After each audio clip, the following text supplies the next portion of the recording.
At the museums of Tibetan culture's reincarnation exhibits, foreign monks and officials explored artifacts and chatted with Chinese Tibetology experts about Tibetan medicine, education, and the tradition of reincarnation of living Buddha.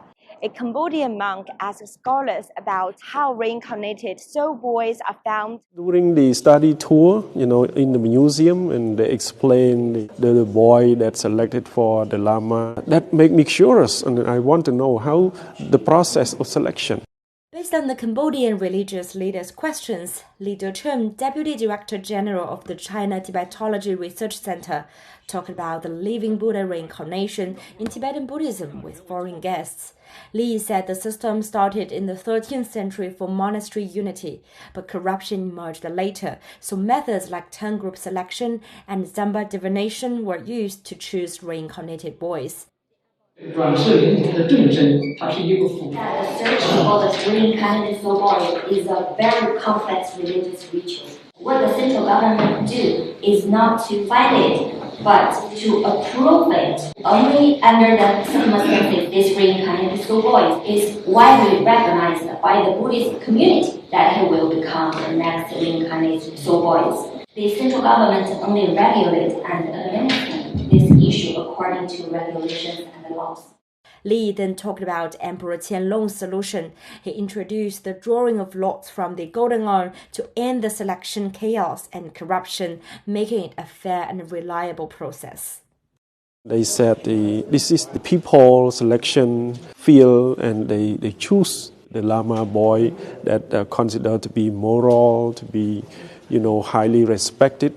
Knowledge here is very important to explain about the Lama or Rinpoche system until Pancha Lama now. We hope the China government have to present more and more about the exhibition here. We are getting knowledge very well about it. Wonderful. We want to learn more and more. Monks highlighted a common wish to have more translations of Tibetan Buddhism knowledge into the languages of Buddhist countries. Same time, I thank you for China government give more energy to work this research and develop the Tibetan tradition. Make Tibetan Buddhism different language publication and send to the different country, especially Buddhist country. You can send to some documentary their language because language is very important. Now we have all 120 Buddhist, small and big monasteries. Young monks, they are including Tibetan language, Tibetan script. We also translated from Tibetan language to Mongolian language.